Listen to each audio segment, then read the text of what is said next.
지난 시간에 이제 백사겸 선생님 예수 믿기 전에 맹인으로 참 불우한 삶을 살았지만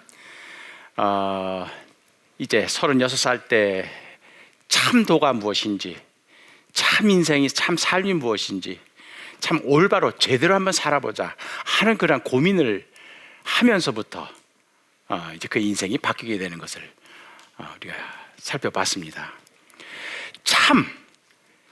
참을 찾으려고 하는 의지는 하나님이 심어주신 거룩한 의지예요. 그렇기 때문에 그건 종교를 떠나서 예수를 믿든 안 믿든 참을 찾으려고 하는 의지는 하나님을 향한 구도의 시작이라고 이렇게 볼 수가 있죠. 훗날 선교사님들이 이 백사겸 선생님을 설명할 때 뭐라 하냐면 조선의 삭개오라고 하는 말을 써요. 조선의 삭개오. 삭개오라고 하는 성경에 나오는 분이죠. 누가복음 19장에 나오는 분. 이분은 직업이 세리장이었어요. 돈이 많았어요. 근데 돈 많은 것이 행복한 게 아니었어요. 이유는 뭐냐? 직업 때문에. 복음서에서 예수님 당시에 세리는 죄인과 동급이었어요. 성전에 못 들어갔습니다. 그래서 항상 세리와 죄인은 같이 묶여 있었어요. 그러니까 그 여리고 동네에서 삭개오는 돈 많은 부자였지만 그 직업이 세리였기 때문에 동네 사람들로부터 손가락질도 안 하고 성전에 가서 예배도 못 드리고, 그것이 바로 삭개오였어요. 백사겸 선생도 그런 형편이었다는 얘기예요.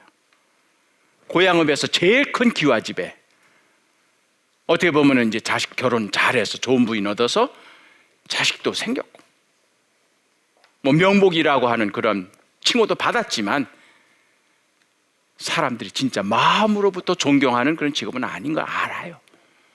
본인이 잘 알아라. 이 직업이 얼마나 이게 남을 속여서 남의 약점을 이용해서, 그러니까 거기에 잘 보람이 없고 행복하지 못한 거죠. 이랬을 때 참 삶, 올바른 삶, 참 진리, 이걸 찾아서 한번 제대로 살아보고 싶다 하는 생각을 갖게 된 게 은총이란 얘기예요.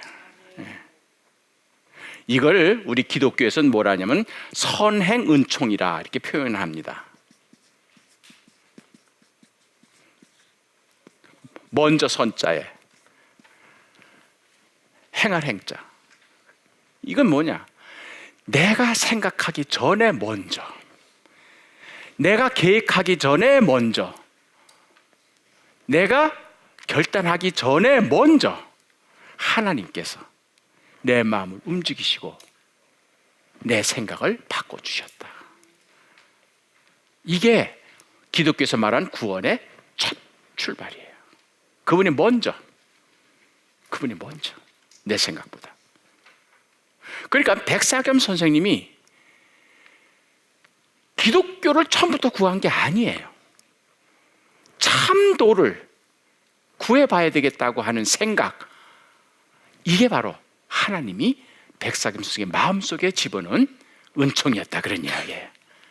그래서 자기 식대로 참도를 구하는 게 태을보신경 외우면서 백일기도 하는 거예요. 그런 식으로 한 거예요. 그런데 그 마음을 심어주신 분이 하나님이시란 얘기예요.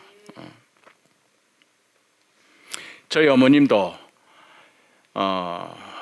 그러니까 당신이 한 30대 초반에 예수님을 믿게 됐는데, 그때 굉장히 저희 아버님이 폐결핵으로 알아 누워 계셨어요. 힘들었어요. 진짜 가난했습니다. 시골에서. 근데 저희 누님이 그때 홍역을 하고 있었대, 1살짜리가. 그러니까는 딸은 앓고 있죠. 남편은 폐결핵을 앓고 있죠. 집은 가난하죠. 암담한 겁니다. 이게 어떻게 살아갈까? 근데 그날 저희 어머님 단양에서 예수님을 믿기 시작했는데 밤중에 종소리가 땡땡 울리더래요. 그래, 그 전까지는 절간 종소리만 들었어, 맨날. 그 땡, 땡 이런 종소리만 들었는데 이 종소리는 좀 다르더래. 땡그랑 땡, 땡그랑 땡. 꽤 끝에 하나가 뭐가 올라가더래. 그래서 저 종소리가 뭔가 해가지고 마음이 싱숭생숭 하는데 그냥 그 홍역해가지고 열이 펄펄 끓는 아이를 얻고 그 종소리를 따라서 밤길을 간 게 그게 단양읍 예배당이었다는 거예요, 교회. 우리 어머님은 그래서 누구 전도 받고 간 게 아니에요. 목사님한테 교회 한번 나와보세요 하고 부탁받아서 간 게 아니에요. 그냥 종소리 듣고 간 거예요. 그래가지고 처음 갔는데 뭐 찬송을 부를 줄 알아요, 기도를 할 줄 알아요. 예배당 문화가 전혀 다르잖아. 그동안에는 이제 동서 따라다니고서 절간에는 많이 갔지만, 근데 희한하더래요. 저희 어머님이 나중에 회갑 때 그렇게 회고를 하시는데 아무도 영접해 주는 사람이었고 아무것도 알지 못했는데 그날 밤길에 종소리 듣고 예배당 갔는데 그날이 마침 부활주일 새벽기도 했다는 거야. 나중에 알고 봤더니. 그래 뒷자리에 앉아가지고 새벽기도 갔는데 뭐 안내나 합니까? 뒷자리에 앉아가지고 뭐 이상한데 뭐 절강광 전혀 다르더래. 뒷자리에 앉아있는데 우리 어머님 마음속에 이런 생각이 들더래요. 여기가 내가 있을 자리구나. 여기가 내가 있을 자리구나. 그래서 믿기 시작하셨대요, 저희 어머님이. 이게 선행은총이에요. 내가 생각하기 전에 먼저 내 마음을 움직이시는. 이것이 바로 이제 백사겸 선생한테 임했던 거죠. 그래서 백사겸 선생이 참 도를 알고 싶다, 참되게 살고 싶다, 이 마음을 쑥 하고 집어넣으신 게 하나님이시라는 거예요. 삭개오도 마찬가지야. 삭개오도 원래는 예수님이 여리고를 지나쳐 가시려고 하는 계획이었어, 그죠? 예루살렘에 지금 올라가셔서 십자가를 지셔야 되기 때문에 그냥 서둘러 가지고 갈릴리를 떠나서 여리고로 막 올라가시려고, 원래 계획은 지내가시려고 하는 거예요. 패스 바이, 그냥 지내가시려고 했던 거예요. 근데 결과적으로 예수님께서 여리고에서 하룻밤을 묵으시게 된 거예요. 삭개오 때문에. 삭개오하고 예수님하고 아무 관계 없었어요. 예수님이 미리 전가를 보내가지고 야, 여리고 우리가 들릴 텐데 우리 삭개오네 집에서 한번 하룻밤 자자 계획 없었어요. 전혀 삭개오하고 예수님하고는 관계가 없었어요.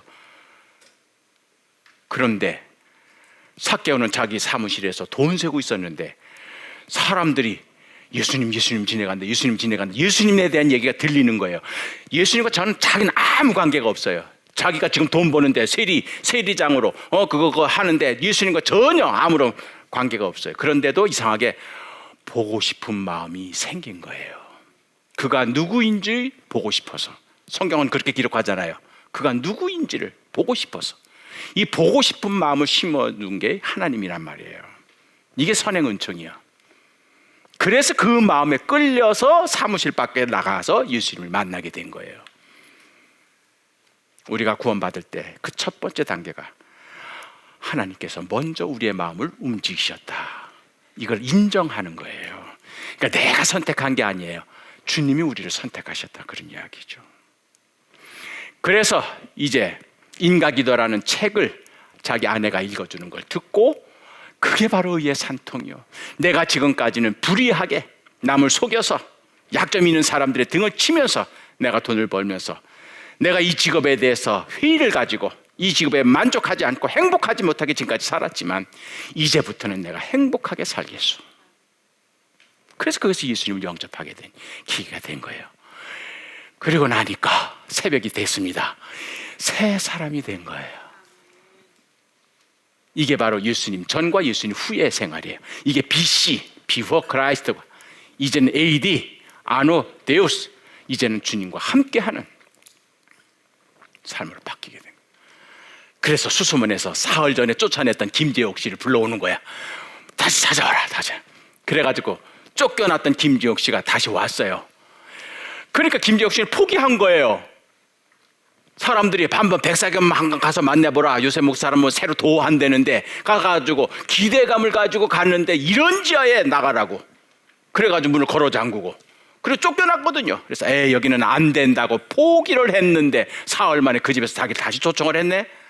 가서 또 왜 그러나 하고 왔더니 나 예수 믿겠소. 나 세례 받고 싶소. 마침 그의 5월 달에 서울에서 리드라고 하는 미국에서 오신 선교사님이 한국에 정착했던 첫 번째 선교사님인데, 이분이 이제는 고향읍에 내려와서 교회를 설립하는 그런 때가 된 겁니다. 그래서 그날 이 고향읍에 교회가 설립되는 그날 백사겸 선생 그리고 자기 부인 그 다음에 백남석, 백남혁 두 아들 같이 세례를 받게 됩니다. 그래서 오늘날 지금까지 있어요. 이제 100년이 넘은 교회인데 고향읍 교회가 설립이 되는데, 일설에 의하면 이분이 예수를 믿고 세례를 받으면서 조건을 내세웠대요, 선교사님한테. 그게 뭔 조건이냐? 예배 드릴 때 공중 예배를 자기가 하겠다고. 여러분들 가운데 권사, 장로 하라래도 이 기도 때문에 못 하시는 분들 많죠? 기도를 어떻게 하느냐. 근데 이분은 첫 번째 교회 가는 날 당신이 기도하겠다는 거예요. 이게 다 성령께서 역사하셔서 믿음의 진보가 이루어지는 거죠. 그러니까 그분의 이렇게 선교사님한테, 목사님한테 기도하는 법을 배우지 않고 기도했으니까 그게 어떤 기도인지 상상은 돼요. 이게 이제 경 읽듯이 마치 점치듯이 하는 그런 기도일지는 모르겠지만 자관 그만큼 믿음이 철저한 거예요. 그래서 이 양반이 그때부터 이제 신앙생활 시작을 하는데, 우리가 아까 지난 시간에 읽었던 대로 그의 아들이 눈이 되어서 백남석, 나중에 이제 이분이 연희전문학교 영문학과 교수가 됩니다. 미국 유학을 갔다 와서. 그래가지고 백낙준 박사님과 함께 연세대학을 크게 키워나가는 그런 영문학과 교수님이 되거든요. 이 아들이 성경책을 읽어주면 그걸 외우기 시작을 하는 거야. 자 외워. 머리가 워낙 영민하기 때문에 한 번 들은 건 잊지를 않는 거야. 그러니까 과거에 태을보신경을 외우던 그 실력으로 이제는 성경을 외우는데, 마태복음부터 마가복음, 누가복음 쫙쫙 읽어나가는데, 누가복음에 가서 19장에 나오는 삭개오의 이야기를 듣고 외우게 된 거예요. 삭개오, 어떻게 보면 그도 부자요 세리였지만 자기 직업에 대해서, 자기가 하는 일에 대해서 만족을 느끼지를 못하고 동네 사람들한테 손가락질을 당하면서 그렇게 살던 그가 이상하게도 내 마음속에 예수를 보고 싶은 마음이 생겼어. 그래서 그 보고로 나갔다가 결국은 사람들이 얼마나 인해장벽, 그래가지고 키가 또 작았다 그러잖아요. 그래가지고 볼 수가 없는 거예요. 사람들이 그냥 꽉 차 있으니까. 만약에 자기 의지로 했다면 거기서 포기해요, 삭개오는. 그러나 이미 성령의 사람이 됐기 때문에, 성령의 의지로 지금 움직이고 있기 때문에 사람들이 회방해도 좌절하지 않는 거예요. 삭개오가 나갔을 때 그 동네 사람들이 어우 나오셨어요? 여기 잘 보입니다. 여기 보면 예수님 잘 보여요. 이랬을까요? 아니에요. 손가락질하면서 이 더러운 세리, 이 죄인 무리 왜 여기 나왔느냐 그랬을 거예요. 그래서 이 양반은 좌절을 한 거죠. 그러나 거기서 포기하지 않습니다. 왜냐하면 성령님께서 지혜를 주신 거예요. 은사 중에 제일 첫 번째가 지혜거든. 먼저 가서 나무에 올라간 거야. 돌무화과 나무에. 그래서 거기서 기다린 거예요. 그랬을 때 막 그 무화과 나무가 얼마나 무성하겠습니까? 그거 다 헤치면서 나 여기 있다 이랬겠어요? 아닙니다. 어른이 나무에 올라가는 게 얼마나 창피한 겁니다. 그러나 이미 성령의 역사에 성령의 포로가 됐기 때문에 체면, 자존심 이런 거 다 없어요. 주님을 보고 싶은 그 마음 하나밖에 없어. 그래서 올라가가지고 그래서 나무 위에 숨기면서 아이들한테 다른 사람들이 발각되면 안 되니까 그래가지고 예수님만 보려고 그런 거예요. 그러는데 주님께서 그 많은 사람들 가운데 오직 한 사람만 눈이 마주친 거야. 그 나뭇가지 숲에 나뭇잎에 가려져 있는 마치 숨은 그림처럼 숨어있는 삭개오하고 눈이 딱 마주친 거예요. 왜요? 영은 영과 통하게 되어 있습니다. 이미 삭개오는 성령의 사람이야. 그렇기 때문에 예수님은 그 많은 사람들 가운데 성령 충만해서 나무 위에 올라가 있는 삭개오와 눈이 마주친 거예요. 그래서 스파크가 팍 일어나는 거죠. 그래서 알아본 거예요. 그래서 예수님이 계획을 바꾼 거야. 나 오늘 너네 집에 가야 되겠다. 너네 집에 가야 되겠다. 그러니까 삭개오가 기뻐하며 즐거워하며 주님을 영접하거늘. 이게 구원받은 사람들의 삶이야. 자기 직업에 대해서 기쁘지 않아. 우울해. 하는 일에 대해서. 그러나 성령의 사람은 자기가 하는 일에 대해서 기뻐하며 즐거워하며 그래서 주님을 영접을 해. 그러면서 이제 예수님 앞에서 시키지도 않았는데 고백을 해요. 뭐라고?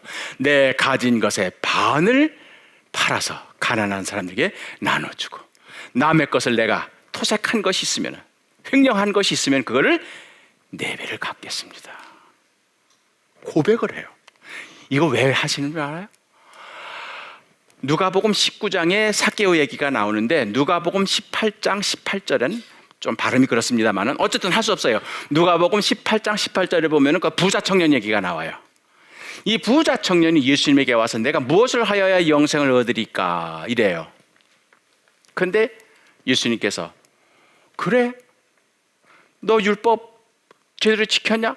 예, 살인하지 말라, 간음하지 말라, 거짓 증거하지 말라, 내부 물건 다 지켰나이다. 내가 이게 다 지켰나이다. 퍼펙트. 그런데도 이 사람이 예수님을 찾아온 이유는 뭐예요? 영생을 얻게 해달라는 거예요. 그럼 이 사람은 영생을 얻은 사람이에요? 못 얻은 사람이에요? 못 얻은 사람이에요. 영생을 얻지 못한 거예요.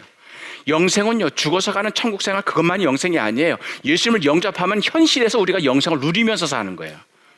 영생은요, 행복한 삶이에요. 영적인 삶이에요. 성령님과 함께하는 삶이에요. 그렇기 때문에 영생을 사는 사람들은 매일매일 기쁘고 평안하고 즐거워요. 근데 그게 없는 거예요, 이 부자 청년한테는. 겉으로 보면은요, 부자에다가 청년에다가 더군다나 그냥 어려서부터 그 모든 율법을 다 지켰으니 도덕적으로 윤리적으로 흠이 없어요. 천국 1순위야, 구원받을 영순위야. 그런데도 정작 자기들은 행복하지 않은 거예요. 예수님에게 온 거예요. 그 비결을 알려달라고. 그래서 주님이 가르쳐줘요. 비결을 하나만 더 해라. 뭐랄까요? 내 가진 것을 팔아 가난한 사람 나눠주고 너는 나를 따라라. 했어요? 못했어요? 못했어요. 그러니까 예수님께서 쓸쓸하게 근심하며 돌아가는 그 사람을 보고 부자가 천국 가는 것이 마치 낙타가 바늘귀에.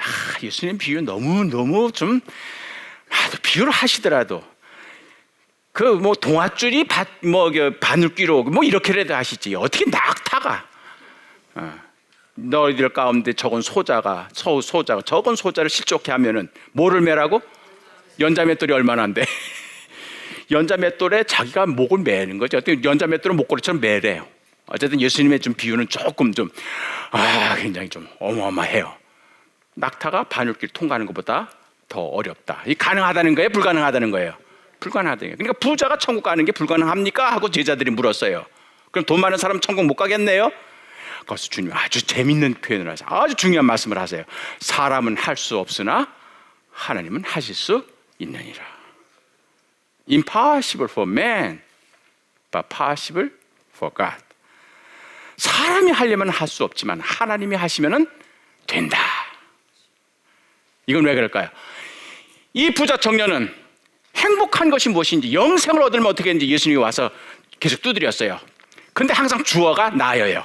내가 무엇을 하여야, 내가 다 지켰나이다. 주어가 나야.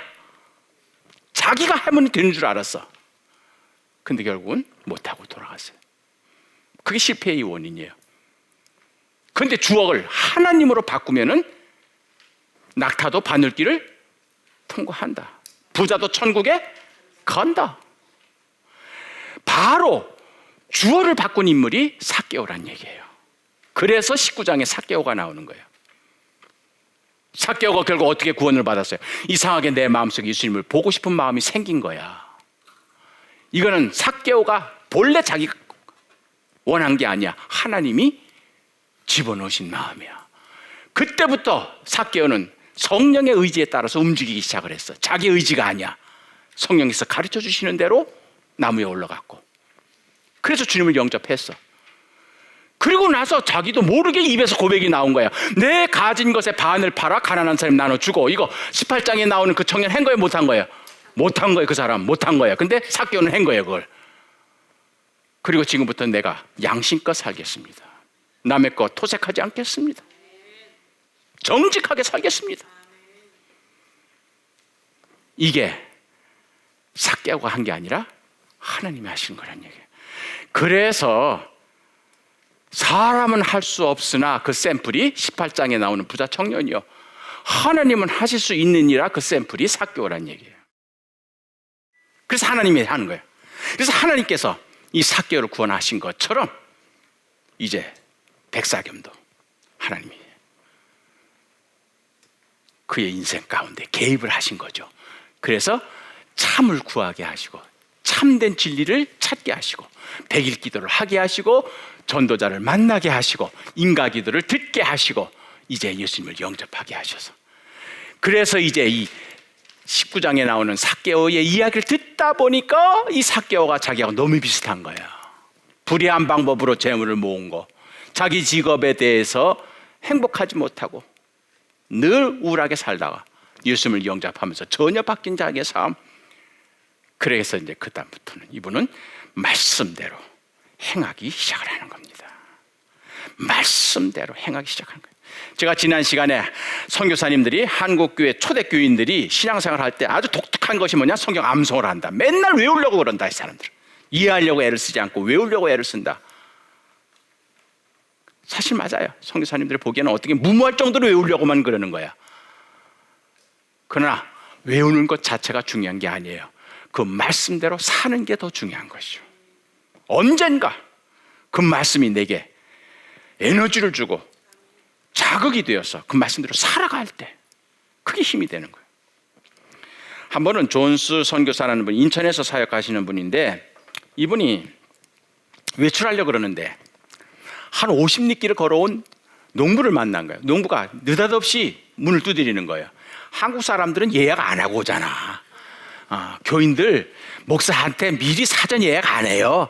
무조건 들이닥칩니다. 그러면서 목사님 좀 저랑 상담을 해야 합니다 하고 막 들어닥치는 거야.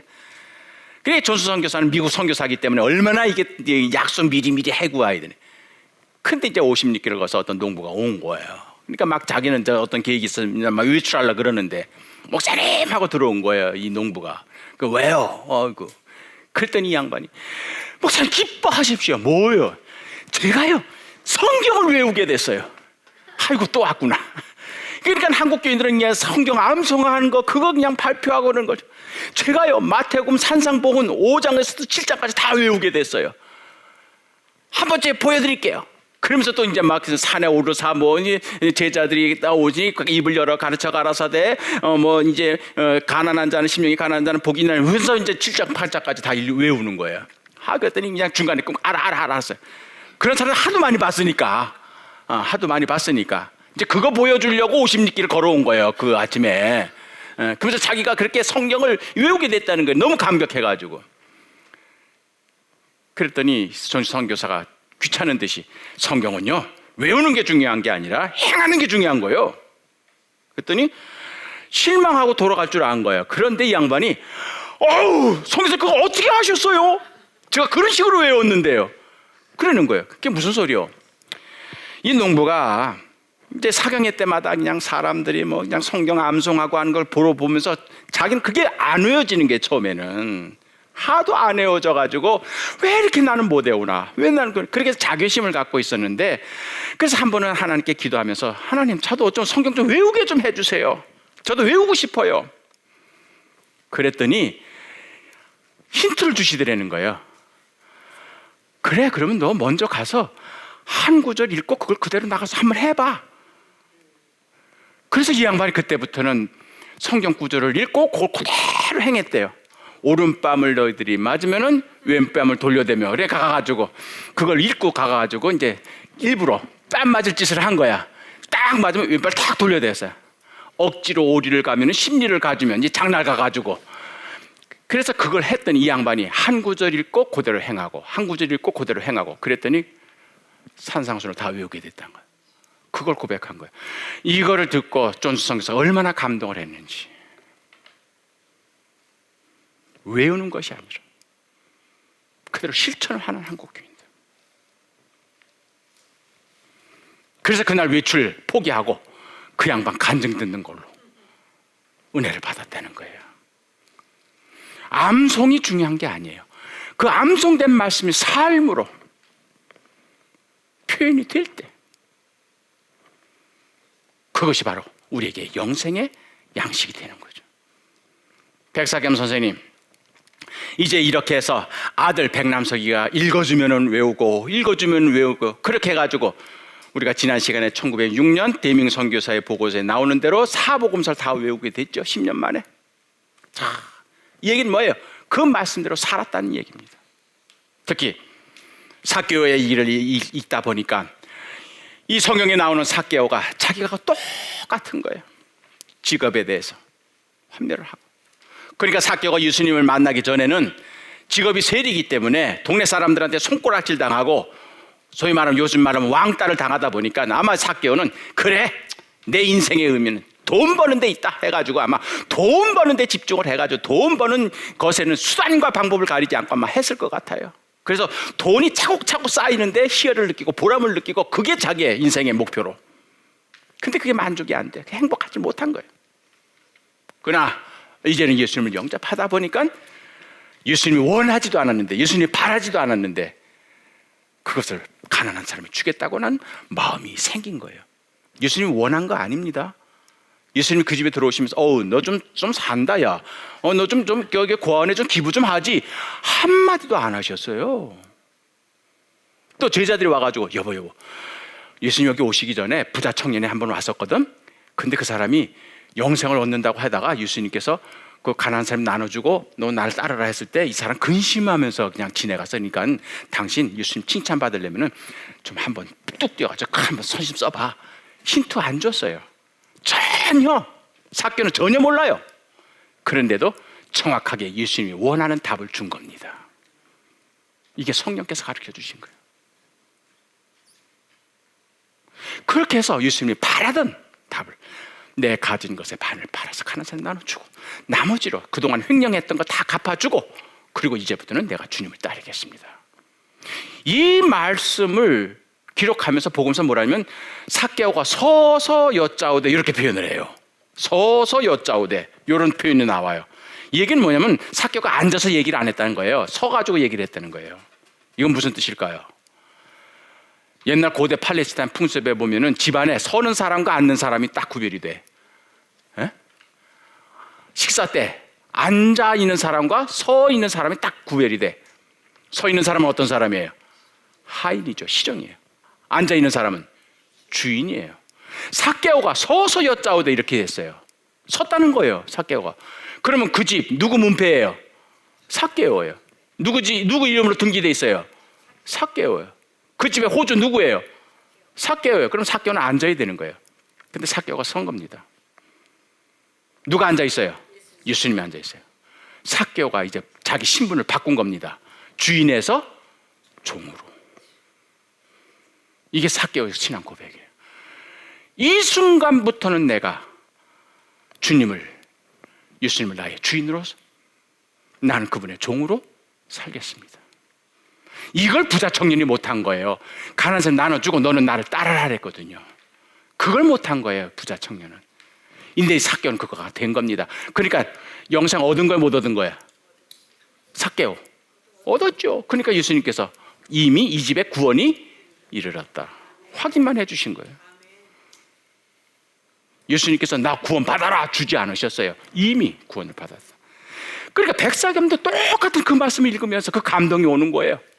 그러다 보니까 삭개오가 하는 그 고백이 이게 나의 고백이 될 수 있는 거예요. 그러다 보니까 삭개오가 한 고백이 뭐예요? 내가 남의 것을 토색한 것이 있으면, 내가 남의 것을 불의한 방법으로 빼앗은 것이 있으면 4배를 갚겠나이다. 그리고 남은 가정은 다 가난한 사람 나눠주겠습니다. 이걸 바로 백사겸 선생이 실천을 하게 되는 겁니다. 그리고 나서 지금까지 자기가 모은 재산들, 모은 재물들을 생각해 보니까 이거는 100% 불의한 재물이야. 남을 속여가지고 점치면서 약점 있는 사람들의 등을 쳐서, 그래서 모은 재산이 지금 그거야. 그러다 보니까 이 모든 것이 불의한 재물이란 얘기예요. 결국 의의 산통을 받아라, 의롭게 살아라는 주님의 음성을 들었잖아요. 그러다 보니까 이 불의한 재물을 내가 가지고 있는 것이 하나님 앞에 올바르지 않다는 생각을 하게 되는 것이죠. 그래서 이 양반이 그걸 다 처분합니다. 다 처분해. 논도 팔고 밭도 팔고 자기 재산을 다 팔아요. 그때 그것이 3,000냥이 됐대요. 엄청난 돈입니다, 이거는. 그래, 이걸 어떻게 사용할까? 이 불의한 재물 이거 어떻게 처분할까? 그래가지고 그걸 가지고 방 안에다가 이 돈 보따리를 갖다 놓고 이 불의한 재물 이제 어떻게 처분할까 고민하고 있는데, 이제 선교사님하고 좀 상의했으면 다른 방법도 있을 테인데, 이분이 이제 전도자나 선교사한테는 상의는 못하고 믿음의 초기 때니까 그냥 그걸 갖다 놓고 기다리고 있는데, 그날 밤에 강도가 들어온 거예요. 그래서 강도가 들어와가지고 그걸 달랑 걸고 간 거예요. 부인은 무서워가지고 입을 쓰고 숨고 말이죠. 그리고 안 못 보는 맹이 그거 앉아있고, 그러니까 이거는 내 거다 해가지고 가져간 거예요. 가지고 가고 난 다음에 부인이 지금 방금 도둑이 와가지고 가지고 갔다고. 그러니까는 경찰에 가서 신고하라고. 그래, 아니야. 불의한 방법, 하나님께서 불의한 방법으로 걷어가셨구려. 그래서 포기합니다. 그리고 나서 이제 그분 가족들이 하는 말에 의하면은 그 다음에 이제 남은 가구들이 있잖아요. 그거를 문을 열고 문 밖에다 다 쌓아놨대요. 동네에서 다 가져가라고. 가져가라고. 그래서 누구든지 지나가다가 가재도구들 다 가져가. 그리고 고래등 같은 그 자기 살던 집도, 이게 불의한 재물이니까 그것도 그 동네 가난하게 살던 자기 친구한테 그냥 무료로 주고, 그리고선 자기 부인과 같이 빈 털터리가 스스로 된 겁니다. 아마 그때쯤 되면 이제 부인한테도 고백했을 거예요. 여보, 사실은 내가 당신 엄마랑 같이 우리 집에 점치러 왔을 때 그때 뭐 우리 집 바깥에 나가면 벼락 친다는, 벼락 맞아 죽을 꾀라고 내가 했잖아. 그거 사실 거짓말이야. 그러니까 내가 당신 속여가지고 나한테 시집 오게 됐는데 뭐 지금이라도 가려면 가, 뭐 이랬겠죠. 근데 뭐 이미 아이 낳고 소녀와 나무꾼과 같은 신세인데 어떻게 가겠어요. 근데 이미 이때는 부인도 예수님을 영접하고, 어떤 그 가족들의 이야기하면 원래 부인이 먼저 예수님을 영접을 했대요. 그래서 자기 남편이 이 점치는 거, 그래가지고 남성이니까 알잖아요. 이분은 양반 집안 출신이거든요. 부인 이 엘리사벳 임시 부인은. 그러다 보니까 자기 남편에 대한 직업에 대해서, 그래서 자기 남편에게도 여보 우리도 한번 예수 믿으십시다 하는 말을 부인이 먼저 했다는 그런 전승도 하나 있어요. 어쨌든 그래서 부부가 같이 믿음의 사람이 된 거예요. 자, 그러니까 하루아침에 스스로 거지가 된 거예요. 그 많던 재산을 다 처분해서. 그리고 집까지도 나눠주고 스스로 가난하게 된 거예요. 그래도 이상하죠. 마음이 편안해. 그래도 이상해. 마음이 기뻐. 예수 때문에. 예수 때문에. 그렇게 가난했는데, 전에 그렇게 부유하고, 전에 그렇게 물질이 많고, 전에 그렇게 갖춘 것이 많을 때는 느끼지 못한 행복이 오히려 이상하게도 가난하니까 행복한 거예요. 이것이 예수님께서 팔복의 제일 첫 번째로 하신 이유예요. 너희들이 가난하면 행복하다. 하나님의 나라가 너희들의 것이기 때문에. 그래서 이제 그 집도 친구에게 주고 어디로 갑니까? 이제 장단으로 가는 거예요. 가까워요. 개성으로 가는 길. 그래 가니까 거기 이제 찾아갈 때는 어디? 교회 밖에 더 있어요. 그래 교회를 간 겁니다. 그래 교회 갔더니 거기 전도사님이 깜짝 놀라는 거야. 그 유명한 백장님은 뭐 그 지역에서 아주 유명하거든요. 얼마나 점을 잘 치는지. 근데 두 아이를 데리고 거지꼴이 돼가지고 온 거예요. 그렇게 해서 이제 그때부터 교회마다 찾아다니면서, 그런데요, 이분이 교회마다 다니면서 이제 간증을 하는데 얼마나 은혜가 풍성한지, 얼마나 간증거리가 많겠어요. 더군다나 옛날에 그냥 구성진 가락으로 점을 치던 양반이니까. 그러더니 이 양반 가는 데마다 그냥 명강사가 되는 거예요. 그랬더니 이제 서울에 계시던 리드 선교사님이 개성으로 파견을 하는 거예요. 개성 가서 전도하십시오. 그래서 개성 가서 전도를 합니다. 이분이요, 옛날 그냥 얼마나 입담이 좋은지 그냥 시간 가는 줄 모르게 그냥 하기는 앞을 못 보니까 시간 가는 게 어떻게 보여? 그러니까 이분은 한 번 설교했다면 2시간이야. 그러면 노래도 했다가 풍을 지게 했다가 그냥 뭐 웃기기도 했다가 울리기도 했다 하면서 그냥.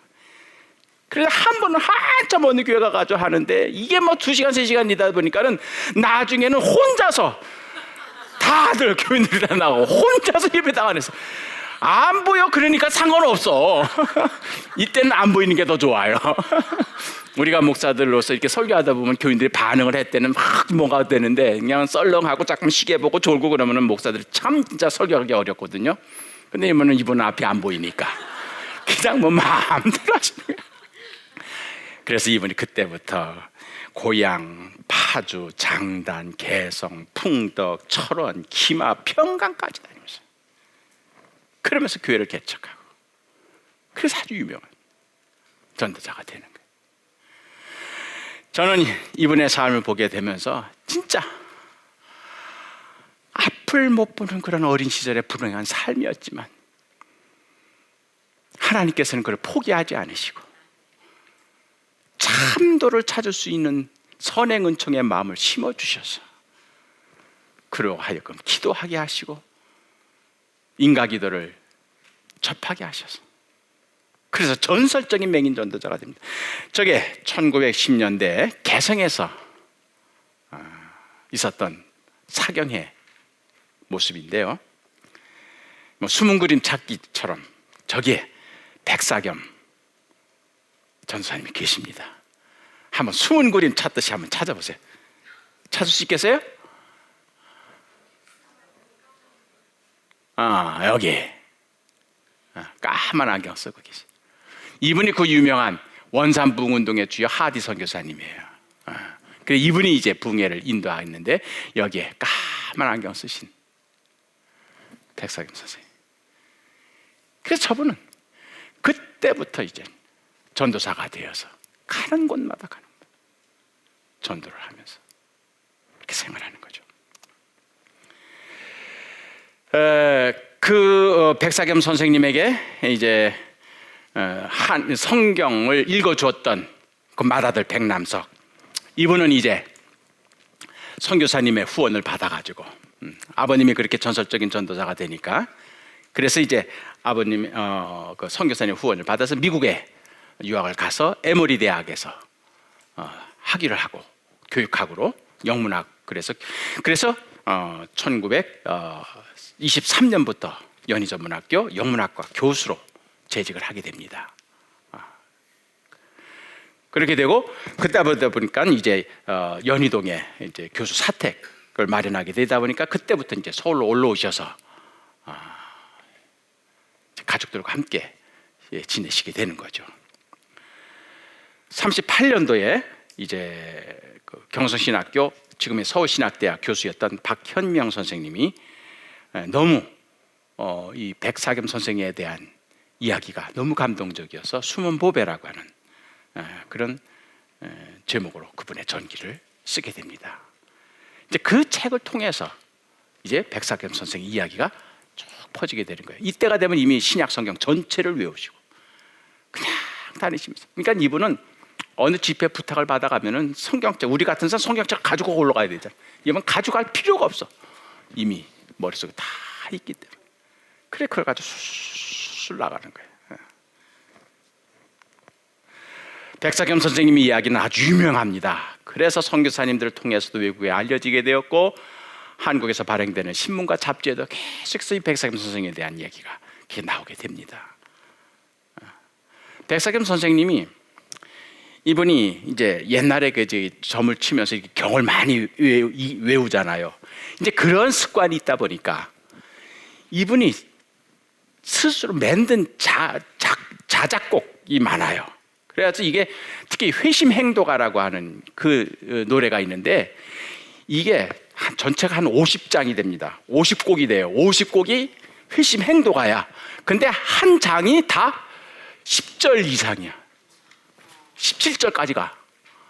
그러니까 그게 얼마나 길겠어요. 그거를 외우면서 다 하는 겁니다. 회심행도가는 뭐예요? 우리의 마음을 돌려서 참도로 나갑시다 하는 그런 얘기. 그 중에 인생을 지으신 그런 대목이 있는데 그거 한번 제가 여러분과 같이 한번 읽어볼게요. 이게 이제 그 회심 행도가 중에 아주 한 일부입니다. 같이 한번 읽어볼까요? 시작. 여호와 하나님께서 인생을 지시기 전에 천지 만물 먼저 내어 의식 끼쳐 예비하고 하나님의 형상대로 남녀 인생 지어낼 때 흙을 빚어 육신 짓고 귀한 영혼 넣으셨네. 주의 성질 모범하여 선한 양심 지으시고 생명, 호흡, 기거, 동작, 기력, 정신 주옵시고 귀한 영혼, 천한 육신, 선한 양심 지은 후에 영생 복락 주셨으니 남녀 인생 되었도다. 하나님의 형상대로 우리 인생 내신 거로 결코 죄로 사망 없이 주와 같이 영생하네. 그렇죠? 사람이 무엇인가? 인간이 무엇인가? 여기 이 노래 속에 다 들어가 버리는 거예요. 하나님께서 천지 창조를 하실 때 당신의 형상으로 인간을 지으셨다. 세 번째 줄 보면, 네 번째 줄 보면 귀한 영혼, 천한 육신. 이거 뭐예요?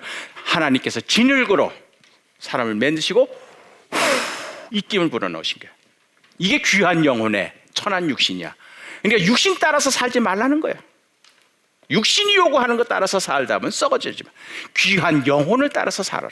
하나님의 입김, 이게 성령이야. 그런 다음 우리의 마음에 선한 양심을 지어넣으셨다. 그러니까 삭개오가 예수님을 영접하면서 양심이 회복되면서 내가 이제부터는 양심대로 살겠습니다. 남의 것 토색하지 않겠습니다. 남 등치지 않겠습니다. 속이지 않겠습니다. 백사겸 선생도 마찬가지. 예수님을 영접하면서 양심이 회복되다 보니까 그동안 불의한 방법으로 모았던 재산에 대해서 다 처분할 수 있는 용기가 돼요. 이것이 바로 영생복락이라는 얘기죠. 이것이 바로 우리 남녀 인생에 사는 목적이다. 하나님의 형상대로 우리 인생 내신 거로 결코 죄로 사망 없이 주와 같이 영생하세. 영생이에요. 우리 신앙 생활하는 근본적인 목표가 영생이에요. 요한복음 3장 16절 다 아시죠? 시작. 하나님이 세상을 이처럼 사랑하사 독생자를 주셨으니 이는 저를 믿는 자마다 멸망치 않고 영생을 얻게 하려 하십니다. 우리가 예수 믿는 이유는 영생이에요. 영생을 누리면서 사는 거예요. 저것이 1939년 연희동 자택에서 찍은 백사겸 선생님의 가족 사진이에요. 돌아가시기 5년 전에 여기 할아버지, 그 다음에 임 엘리사벳. 어떻게 보면 속아서도 시집 왔지만 말년에 제일 행복했던 임 엘리사벳. 그리고서 이제 얼마나 이게 지금 삼남 삼녀에서 난 자녀들이에요. 하나님께서 인간을 창조하신 다음에 뭐예요? 생육하고 번성하여라. 그대로 된 거예요. 이분이 바로 맏아들 백남석 교수님이에요. 여기에 지금 안겨 있는 이 2살짜리 딸아이가 있는데 백문희, 지금 살아 계세요. 지금 병환 또 노환 때문에 지금 이 자리는 오시지 못했는데 이분의 따님이 지금 이 자리에 와 계세요. 차승현 집사님, 잠깐 나오실래요? 올라오세요. 예. 박수로. 예. 이 사진 속의 주인공 요분의 따님이세요. 네, 안녕하세요. 저희 주상 할아버지 연구하시는 이렇게 우리 이렇게 아주 귀하신 교수님을 만나뵙게 저도 너무 영광이고요. 사실은 그냥 교회 이렇게 광고에 저희 할아버지 이 얘기를 하신다 해서 그냥 몰래 와서 들으려다가 들켰어요. 본의 아니게 말이 나와서 이렇게 지금 제인데 정말 이렇게 뭐라 해야 되나 참 지금 교수님이 다 말씀하셨지만 귀한 할아버지 밑에서 이렇게 믿음에 이렇게 후손으로 태어난 걸 너무 감사드리고요.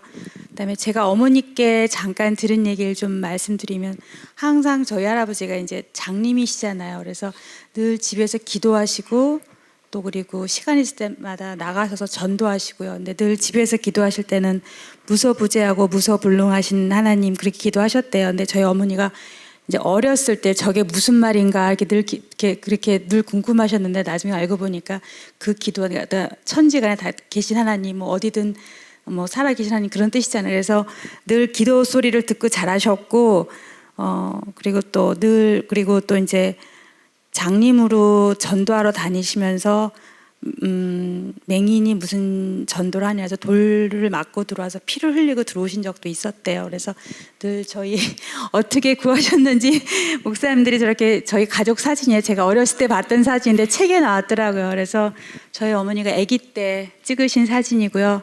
지금 일 가족들은 다 미국에 살고 계세요. 그래서 저희는 나름 저희 할아버지가 책에도 나왔지만 이렇게 유학 가게 길을 열어주신 게 하나님께서 그 당시에 주위에서 축복받아서 길을 열어주셨다 이렇게 얘기를 하시더라고요. 그래서 다 하나님의 은혜로 잘 살고 있습니다. 네. 예. 그래요. 역사는 부활이고 계승입니다. 그래서 우리 할머니 할아버지 세대에 그렇게 핍박을 받아가면서 그렇게 어려운 시절에 신앙을 지키고 주님을 사랑했던 그 신앙의 덕으로 오늘 우리가 이렇게 신앙생활을 하고 있는 거예요. 우리는 빚진 자들입니다. 우리 조상들의 신앙에 부끄럽지 않게 살아가야 할 의무가 저희들한테 있는 거죠. 이 아버지의 영향을 따라서 백남석 교수님도 아주 노래를 잘 지으셨대요. 그래서 그분이 연희전문학교 교수로 영문학과 교수로가 있었을 때 그때 연희전문학교 음악과 교수가 현재명 선생님이에요. 그래서 현재명 선생님하고 같이 만든 노래가 가을바람. 여러분 초등학교 때 다 불렀죠? 그래서 저게 1930년에 지으신 노래인데 이 노래는 일제 말기 때 우리 민족의 희망을 노래한 거예요. 가을이면은 어떻게 보면 쓸쓸하죠. 다 추수하고 다 떨어지고 어떻게 보면 우리 민족이 그러한 쓸쓸한 가을과 같은데 백남석 선생님은 뭐냐면 제비를 남쪽 날아가는 제비를 다시 불러 모아서 내년 봄이 되면 다시 와라. 이게 광복을 의미합니다. 이게 우리 기독교 신앙이에요. 그리고 두 번째 연애는 이 가을은 어떻게 보면은 추수, 겨울 추운 겨울에 먹을 양식을. 그래서 원래 쓰신 거는 하나님이 내려주신 생명의 양식. 그런데 이제 이게 교과서에 실리면서 이게 뭐 종교 편향해다 가지고 요즘은 뭐 대자연이 뭐 그렇게 바뀌었다 그래야 돼요. 우리 백남석 선생님, 백사겸 전도사님의 그 전도에 그리고 어려운 암흑 시기를 살면서도 민족의 광복을 꿈꾸면서 어린 아이들한테 동요를 통해서 우리가 비록 지금 추운 겨울을 앞둔 가을과 같은 시기지만 내년에 봄이 온다. 그리고 이 추운 겨울에도 하나님께서 우리에게 먹여주시려고 양식을 이미 마련해 주신다. 그러니까 우리는 거기서 희망을 잃지 말자.